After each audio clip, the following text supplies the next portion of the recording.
Alright, so I'm gonna tell y'all a little story. You better sit the fuck down and listen up. Anyways, back to the story. Screech scratch, record frame, record frame. You probably wonder how I got in this situation. My girlfriend's trying to chop my dick off, and my third son's trying to eat my asshole. And my dog's running away to fuck another dog that he thought was a girl, but's actually a guy. Anyways, back to the story. It all started back in 2005, right?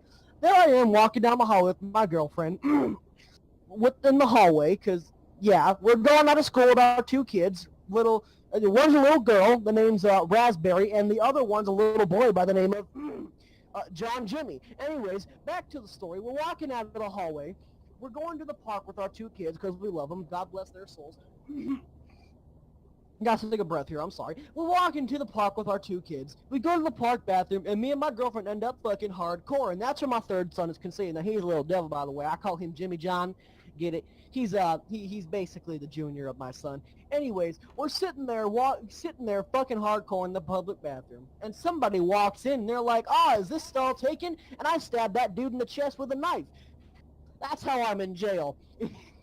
I ended up getting arrested after I tried to tickle a cop's asshole when he was chasing me. Anyways, now I'm in jail, and it really kind of sucks. I lost a bet for 2 million cigarettes, so now I've got to rob a cigarette store.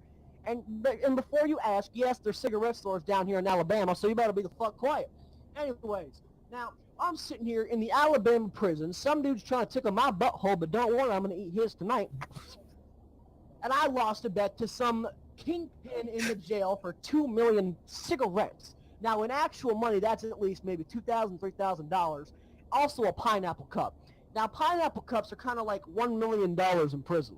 Anyways, back to the story. I owe this guy a lot of money. So I call in my wife. We're having, those little one screen glasses things or whatever, where like you talk through the phones and shit. Yeah, we're right there, except we don't have any phones. We just have a barbed fence right in front of us. It's literally just a fence. We can't afford that down here in Alabama. Anyways, back to the story. I gotta take a breath here real quick. Wait a second.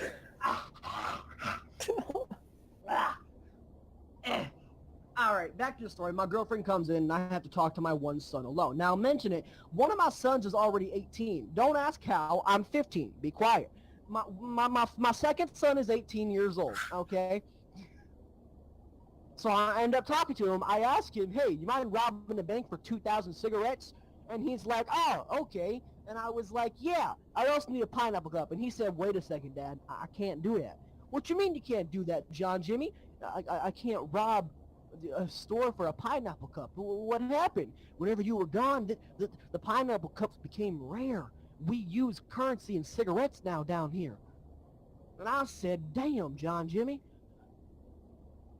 Did you try selling your mother for cigarettes? And he said, yeah, I tried. Mom won't let me. Damn. Well, anyways.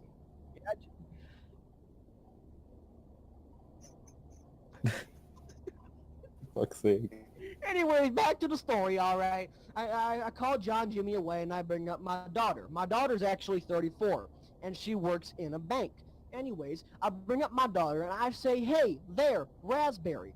I need you to get me 2,000 cigarettes in a pineapple cup. Now, I know earlier I did say 2 million cigarettes, but watch. I'm going to duplicate these cigarettes and make them even smaller cigarettes just by an inch. Shut up! I'm going to cut off I'm going to cut off 0.5 inches of each cigarette, all right, and make them into smaller cigarettes. And then I'm going to pin together those pieces of the cigarettes so they look like one whole cigarette, and I'm going to add more cigarettes on. By doing this method, I can get at least 1,998,000 cigarettes, okay? Out of the 2,000 I already had, which would equal up to 2 million. Or not, I don't know. I don't know math. I'm in Alabama. Anyways, back to the story. I asked my daughter Raspberry, who is 34 years old, bless her soul, may she rest in peace. She did die trying to get me these cigarettes. And you'll know about that later in the story. Now sit the fuck down and relax and stop asking questions! Oh, shit. Alrighty then. Are we done asking questions? Yeah. Fuck you just call me? Oh shit. That is yes, Mr. Clans member to you, okay? Clans member! Motherfucker. The clans? K-L-A-N-S-M-E-M-B-E. Maybe. Shut up.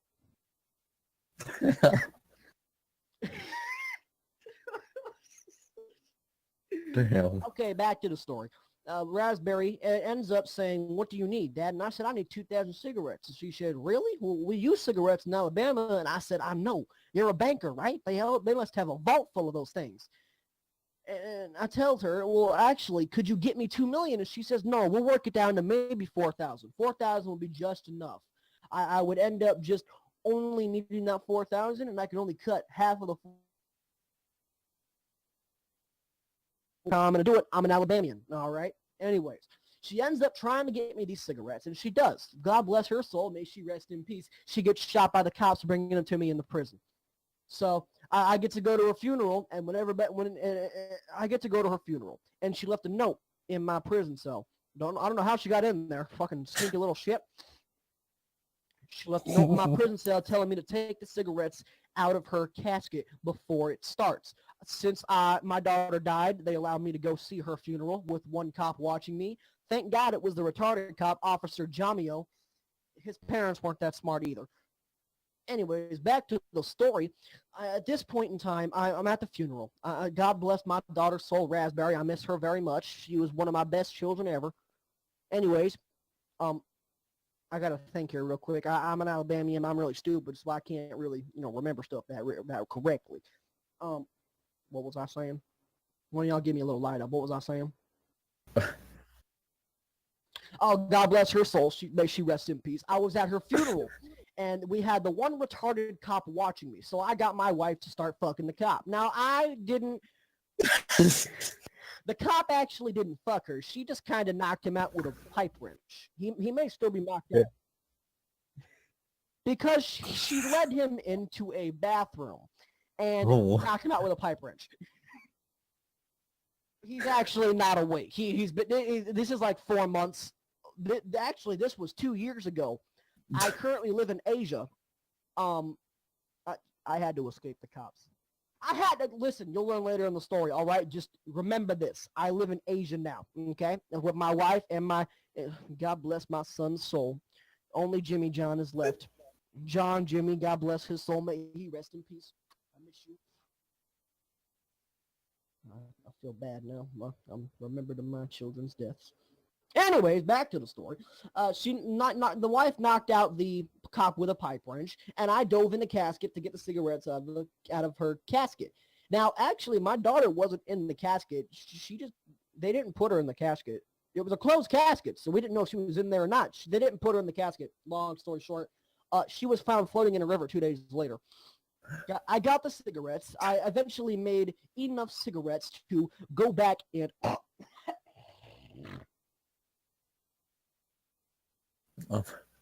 Eventually made enough cigarettes to pay off the $2 million debt. Now, the pineapple cup was going to be hard, but I used enough plastic that I got from other fruit cups inside of my prison to make a makeshift pineapple cup, and it fooled the man that I was trying to get to. So he stopped trying to tickle my butthole, but I still tickled his, if you know what I mean.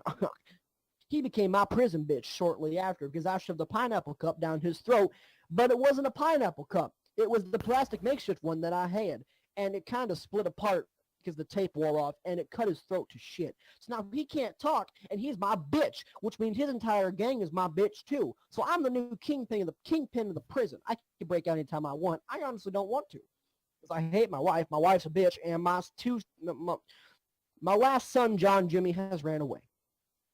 Back to the story. This is before I go in Asia. I go in Asia around whenever I break out of prison. Anyways, there I am getting the entire conspiracy to break out of prison. We have all the gear. I dig a tunnel out of my cell and leave a decoy there. Luckily, the one person who's supposed to be checking up on me is the retarded cop Jimmy-O. But since he's not there, his kin is there to watch me. But his kin's a baby, so I don't know why the fuck they did that. Anyways, there's a baby watching my cell. I just gave it a rattle and climbed out. I took the keys off of it. I kind of just walked out, put on a uniform, and they let me go right on out. I don't know how the fuck I didn't get noticed. Anyways, I'm in a cop car. Next thing you know, the sirens go off, and I get attention drawn to me. A cop walks up to my window and he says, "Hey, sir, would you like to roll down your window, please? Are you all right, man?" I said, "Yes," in my best accent that I could muster to where they didn't know I was an Alabamian. "Yes, sir, I am currently doing fine." But he saw through my accent, that slimy son of a bitch. Saw through my accent, pulled out a gun. I ended up chopping his arm off. Anyways, pulled out a gun. His gun was basically in the car. I chopped his arm off with a makeshift knife that I had. And I had a gun in my car, and I drove off. I also had a shotgun in my car. That'll come in later in the story, trust me. And a dog. I'm just kidding. I didn't have a dog in my car. I had a dog at my trailer park house. The half-destroyed house that I lived in, that my mama lived in, God bless her soul, and that my daddy lived in. May he burn in hell. Oh. Anyways, back to the story. Now, you don't want to know. Oh. I said, you don't want to know.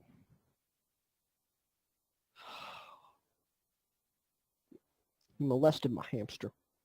Oh, damn. I didn't do that.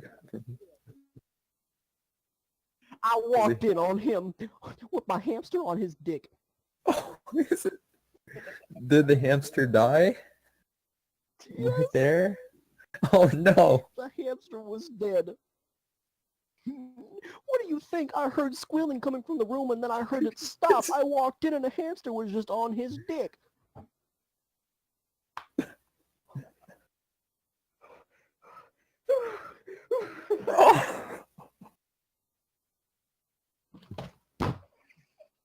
Oh. Okay. I fucking can't.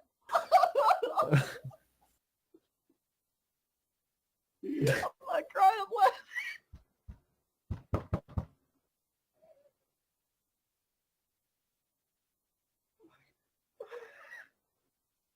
Okay.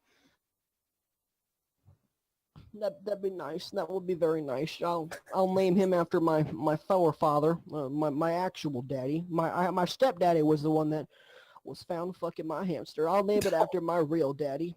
My real daddy's name was Billy John. May he. What are these? No, John Jimmy was my second child, which was my first son. Jimmy John is my third son, and my daughter, may God bless her soul, Raspberry, was my 34-year-old daughter. Don't you make fun of my kids' names now. I'll cut your dick off. Oh. Yeah. Oh, I'll fuck your shit. hamster. I'll He buy has a you a cat. hamster. Then I'll fuck it. Then I'll fuck that pussy. Yeah.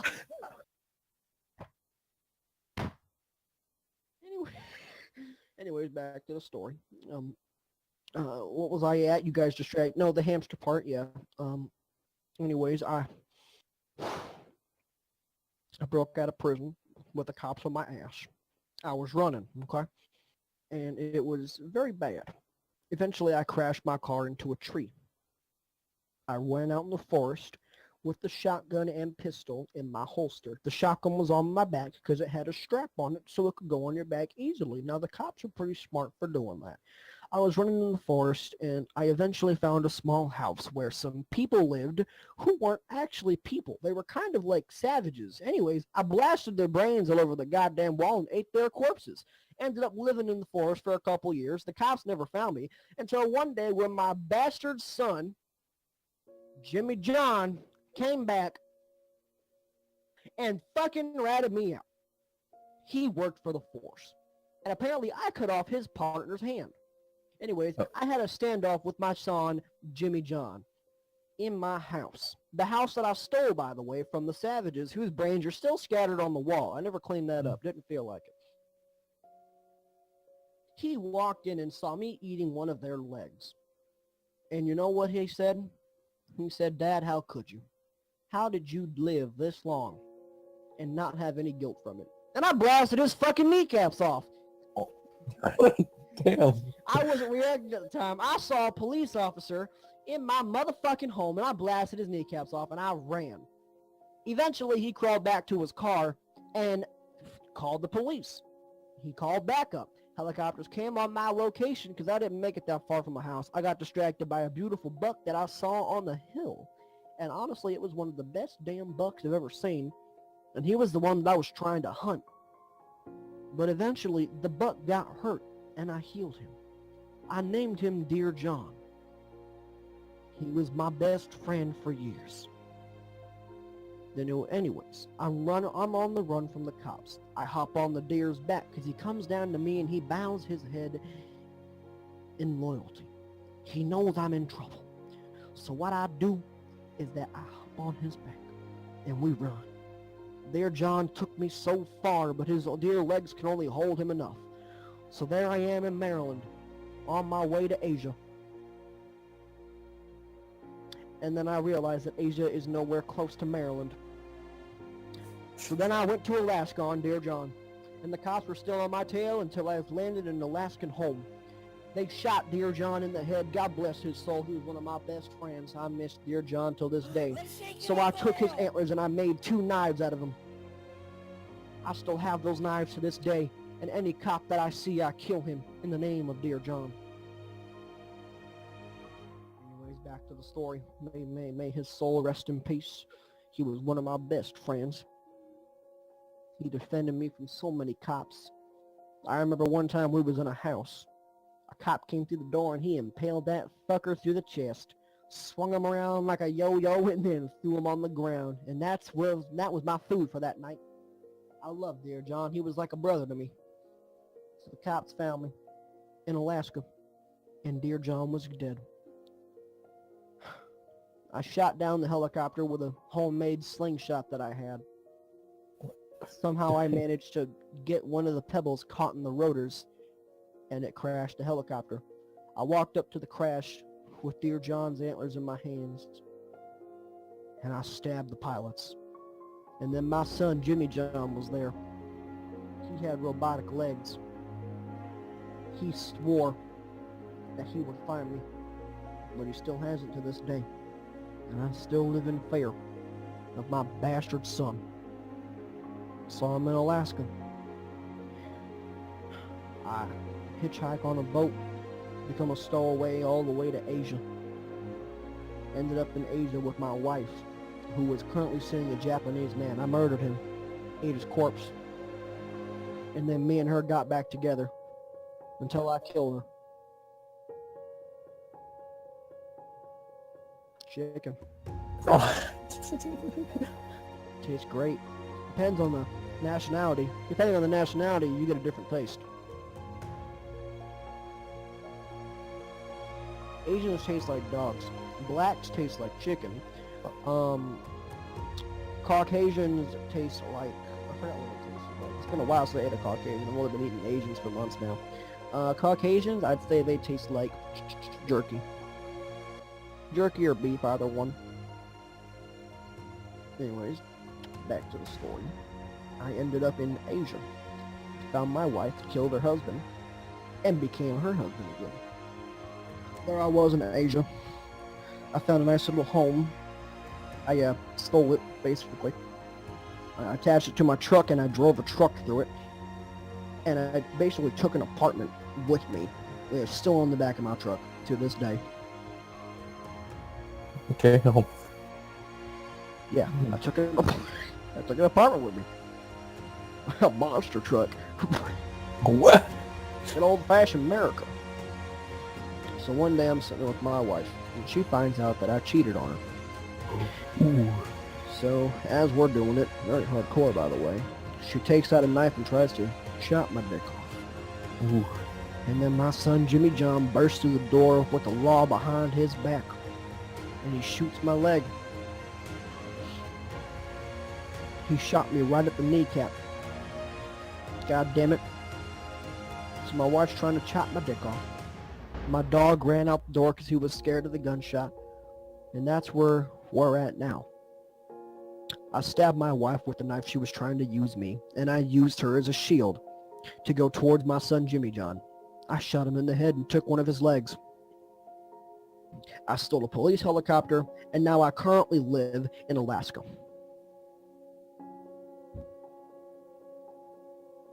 I know, I said I lived in Asia, but that's to throw away the cops, because I know the cops are going to watch this. I actually don't live in Alaska. It's somewhere snowy. I might be in Alaska or Antarctica. You don't fucking know. I'm only saying you false locations, but I was in Asia, and I was in Alaska. Not in that order, though. Maybe in that order. Actually, you never know. Back to the story. I currently live in a very cold place. I found a new dear friend. I named him Dear John Jr. Oh, wait, did I? Wait a second. No, I named him John Deere Jr. I'm sorry. As a memento to my best friend. Currently living in a very icy place. Living by myself with my son's robotic leg and the same shotgun that I stole from the police car at the very start of this entire journey. I'm a lonely old hillbilly. And that is my story. That's it. That's my story. Wow. Don't stop running, kids. You may think life is down and you could always just stop there and give up, but never do that. Always keep running. Run from your problems, run from people. Hell, if you can, find that special somebody and run with them. Have some children, let them run with you too. That's what I gotta say. Never stop running, kids.